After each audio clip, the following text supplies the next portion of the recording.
Hi, Paula. Hi, Ksenia. Welcome to Lore. Actually, I have not progressed with Red Rising as much as you would have liked me to progress. I am on War chapter. They're about to attack Mars. The Iron Rain? I guess the chapter is called War. But, what do you think so far? What do you think about Ragnar? I like him. I like the scene when they were discussing, like, he was so confused. He thought it was like a trap that he's revealing all this information or whatever to him. I like him, but we still don't know that much about him for me to, like, really get on board. I'm telling you, like, I don't know who I like at this point other than, like, several. Who I'm saying, oh, this is, like, a great character. I was like Lorne was good, and I was waiting for him to appear. He kind of was how I expected him to be, like an old fart, basically. but like I didn't expect him to be this badass. I like wanted the sensei energy from him, and he kind of does have the sensei energy, so that's fine. He reminds me of like a Kung Fu Panda. That's exactly what I mean. Sensei, I was just like imagining him. Yeah. The little dude from Kung Fu Panda. Yeah, exactly. No, it's good. They killed Pliny. It was very anticlimactic, to be honest. But the eye is just Mustang comes and says, "I've taken his eye." Yeah, because he tried to, and she gives it to Severo.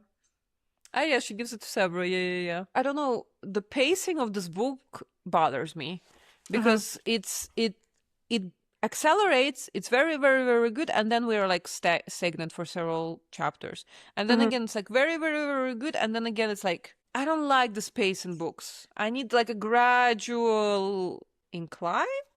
Gradual incline.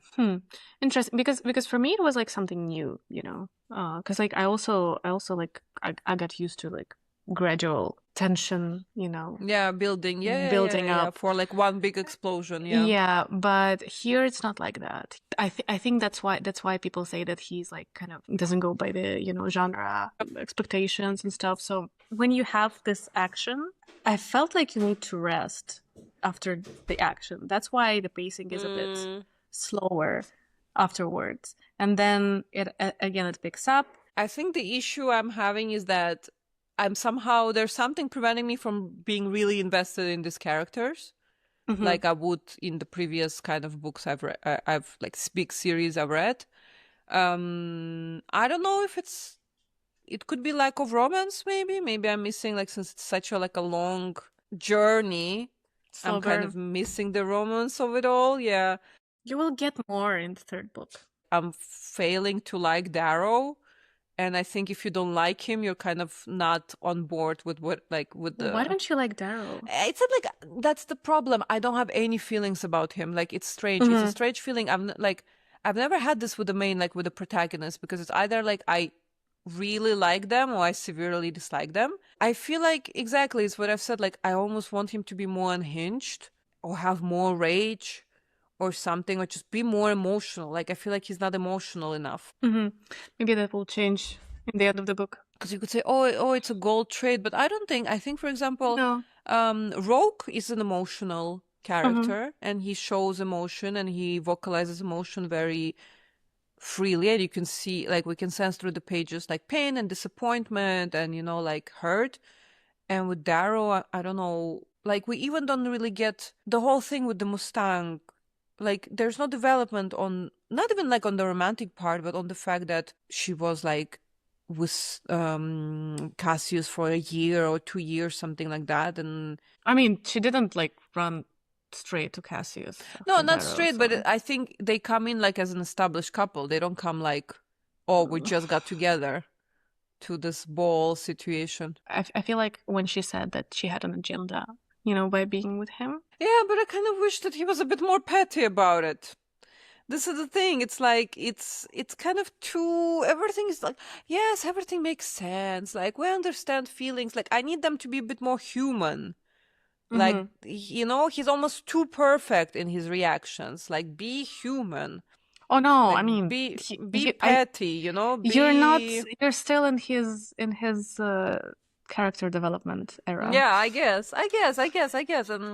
Because this might change in the end of the book. But maybe, yeah. But like up until now, I kind of need my characters to be more flawed in a way, or like, you know, not. I mean, I keep saying bad because it's like kind of for me the natural progression for him is to go full on like terrorist. But that's what I'm seeing. But again, could be the other way. I don't really care which way, but I need to see humanity. Let's put it like that. I think Severo is filling this void for the book because like he's totally unhinged. You will see more in the next book that he's like off the rails. I feel like he's like a half of Darrow that Darrow doesn't allow himself to be. That's why you also kind of love Severo all the way, and Yeah, he's maybe. he's kind of also like the main character in the book. So you cannot say that he's a side character. For now he is. But he's only been there like full time, maybe a couple of chapters. Yeah, but he will be more prominent. Victoria as well, and the Jackal. I think he's there right now, right? Ragnar is gonna open up, and you're gonna find out his history and you know about their race. What about Tactus? I was sad that they killed him. I love Tactus. See, that's the thing. I liked him because he was a flawed character. Like he was one of my faves because we could see and feel his mistake. And his like last chapter was like very difficult to read for me. I didn't expect it like to be difficult. I thought, you know, when they killed him in that moment, I thought of this thing you told me that the author just throws names in a hat and just pulls. It did feel like one of those. He just pulled his name. No, I feel it relates to, you know, war scenes more like when they are fighting, you know, like a big battle scenes, like who okay, I see. Okay, fine. Rather than yeah. I feel like for Tactus it was like pretty much logical ending. Unfortunately, like I loved him. There was this moment where Rock says about Tactus and Violin. That's sad. That was very sad. I felt sad for him. I don't know. I felt bad for him. But again, like I like their dynamic with Darrow. I think the best out of all so far. Now we're just like, yeah, not gonna get that. So I need that to be filled by. It's almost like they're. I don't know. Dare I say that these characters are a bit one-dimensional, except for like a token few, including Tactus. Like I need more, and I don't know if it has to do because it's a one-person narration. I think yes. And it's all from the perspective of Darrow, and I think there's also an aspect that Darrow doesn't want to get to know these people, like he doesn't want to get attached to these people. So there's that. It's like keeping it at arm's length. As a reader, I'm just selfishly, I want to know more about the characters, like other than Darrow. Like I can see that it could be even an artistic choice, but it kind of bothers me. It's like the opposite of Fourth Wing, where Violet needs to have this like support system around her, and so you get to know all of the characters, even though it's also just her narration. It's only just from her POV, and there's no like I don't know. There will be no chapters from other POVs in the series. It will be full Darrow, starting from Iron Gold, which is 4. So that could be interesting. Yeah, I'm also I just started Iron Gold. I'm because I was reading the other books. Other books? I don't know if you saw my Goodreads today. No, I'm sorry. I didn't get the notification. What did you do? What did you do? Are you ready? What did you do? Are you ready to be convinced to read another Sarah J. Maas book? Oh my god, not... Oh. I'm not reading Crescent City. I'm not reading Crescent City. Paula, this is her best work.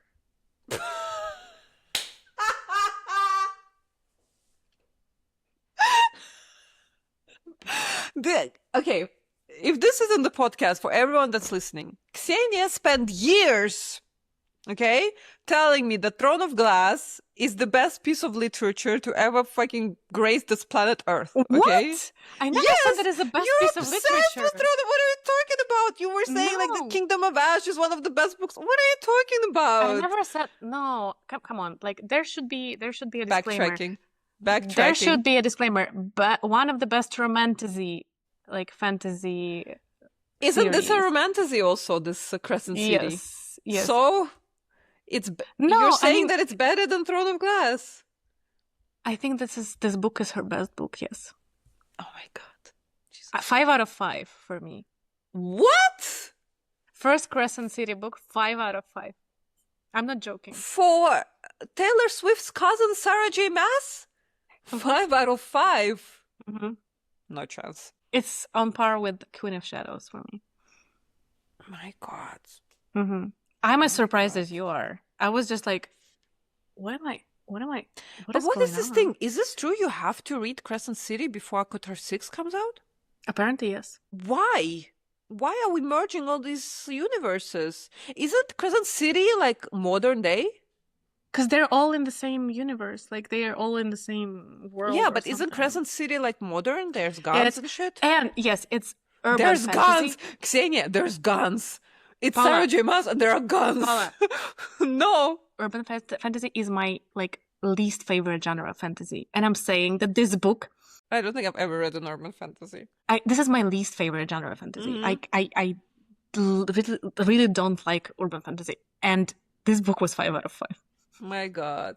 Yes. And what about the main character? She is less annoying than Aileen. And less annoying than Feyre. And she's very sassy, but in a good way, not like... And the dude? The dude is, I would say, I would choose him out of Rowan, Rhys, and Hunt. I would choose Hunt. Yeah, but there's... I think these are crazy opinions. I mean, sorry. Now I have to read it if this Hot is takes. the opinion. But there is also a brother of Bryce, Rune Denon, who is a shadow daddy, as they say. Is he now? As they say, as one would call, He's like a Dorian. So okay. I think he will be my favorite out of in the series. Remember I sent you this TikTok about Sarah J. Maas answering who is more like who would you bring to your parents to impress them, blah blah blah, which of the characters. All of these choices were so wrong. I had the thought we need to redo it. The two of us, we just need to. It was so bad. It was such bad choices. I was just started dodging as she was dodging the question. This, yeah. This, I mean, I was not. This, I knew it was gonna happen. Yeah, obviously. I mean, but seriously, Crescent City is I think it's her best written work. Is it R-rated? Mm-hmm. Is it like ACOTAR? Yeah. Okay. It is very slow burn though. Good. Is it enemies to lovers? Oh no. Oh. No, it's not friends to lovers either. So it's just they don't like each other in the beginning, but they're not enemies. Okay. Also, there's a murder mystery. Genuinely, it's one of my favorite Sarah J. Maas books. I'm very surprised right now. I was just I finished reading and I immediately started. Maybe you're just in a stage in your life where this just hits. No, I would say there were also TikToks when Crescent City was coming out. I think third part that people started reading Crescent City, and this meme in the beginning. In the beginning. Yeah. In the beginning. That people were so confused by the world building. And I was just I was reading it and this is a normal, basic, basic, very well written world building, which, I mean, it was not in ACOTAR. ACOTAR was child's play world building comparing to everything. And I feel Crescent City is just she did well with the world building, and it's interesting and it's not very hard to read. I read it in several days, so yeah. I mean, why not? But major disclaimer: if I start Crescent City, I'm not gonna finish Red Rising. You're not starting Crescent City now. Okay, you fine. are not starting Crescent City now. You're first finishing Red Rising, at least the first trilogy. At least the first trilogy. Okay, yes. Fine. And then we will go to other series. So we'll have a Sarah J. Maas segment now on this podcast. Will be for Crescent City. We will on the next episode we will redo her horrible interview where they were playing this, who would you send a text you up? And every fucking answer is Rowan, which is absolutely no. Who do you No. bring to your parents? If the answer, you bring a dude with face tattoos to meet your parents. If the answer is not Dorian, then there's no right answer. The only right answer is Dorian you bring to Also meet your Hunt. parents. Hunt is good. So there you go. But you need like good boy. Cannot bring a dude with tattoos on his Exactly. face. Anyway, very uneducated answers that bothered me a lot. So we need to redo that one. But maybe I'll read it because I need like a good romantasy. It's been a while that I read a romantasy. When is the new Akotar coming out? Like end of the year? October. You have time. You have time. Honeymoon binge Crescent City. Like I Yes. did any like summer holiday, I would just binge read Sarah J. Maas. But until then, you have to finish Morning Star. Yes. Golden Because- Sun And Morning Star. and Morning Star. Fine. Whatever you say, boss. When you will be recovering emotionally, you can read Crescent my City. Are we gonna? Is there a major character death coming in Morning Star? I don't remember already. Okay, fine. You're lying. I can see when you're lying. I can see that you're lying. Just say yes. I'm not gonna say anything. Why am I? Oh my god, I can't with you. She's so okay. Yay, I guess. Okay. Fine. It's good that I'm not emotionally invested in this character, so maybe it will be an easy read. Depends on who it is. If it's Rogue, I will kill everyone. You have to finish Golden Sun first. Maybe he already dies in this one. Okay, fine. And then there's no concern. No, you Great. have to finish. You have to finish Golden Sun first. Is it ending on a cliffhanger, Golden Sun? Mm-hmm. Okay. Of course. Okay, fine. I'll try to accelerate. I don't know. I read quite a bit like early last week, and then I don't know what happened. I think I was just. Yeah, you have to chop. Yeah. I'll chop. I'll accelerate. Because I'm just waiting for your reaction to the end of Golden Sun. God. It's like I would record it if I could.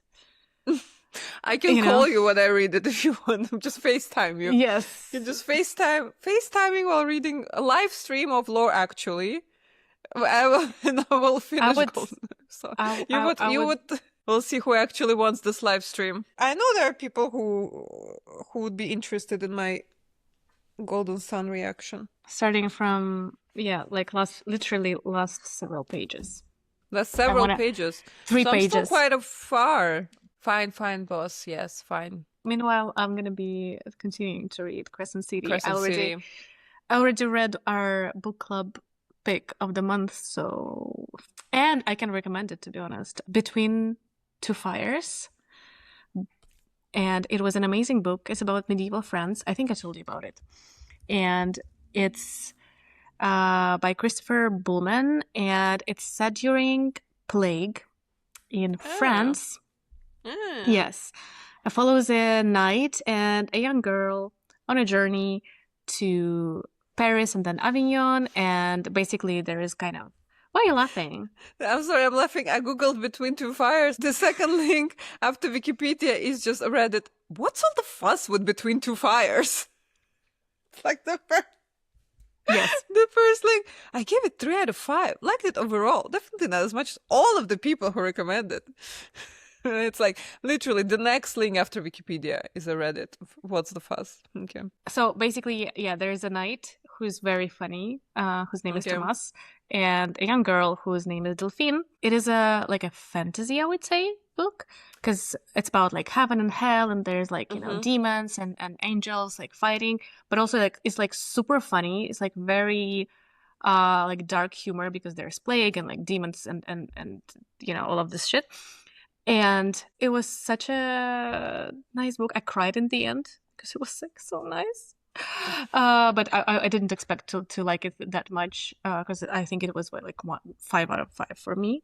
One of my favorite reads in a while. I think I sent you this comment from YouTube that one YouTuber was reviewing this Between Two Fires, and he was saying about something about world building and magic system. And the comments were like, I knew something was not hitting for the guy when he said magic system, when it's just like Christianity, like Catholicism, yeah. and world building as medieval France. This was such a funny comment. Magical world building Christianity in medieval France. Yeah, but it was a great book, and like every time I see a father-daughter relationship, like a healthy one, I wanna cry. I understand. Yeah, I understand. So maybe then don't watch Sentimental Value, because I think it's the opposite of that. I feel like I cry when I see I'm very emotional when I see the healthy one. Yeah. And like okay, I want okay. to, yeah. Not the toxic but like one. when it's toxic one, I don't care. Okay. So yeah, because this Between Two Fires is like the knight basically becomes a father to this girl, even though he's not a father. Yeah, I was just like, So if anyone wants to read that, highly recommend. Go ahead and read that. And we're done with the books for today. Next time, hopefully, we'll discuss the ending of Golden Sun, Paula.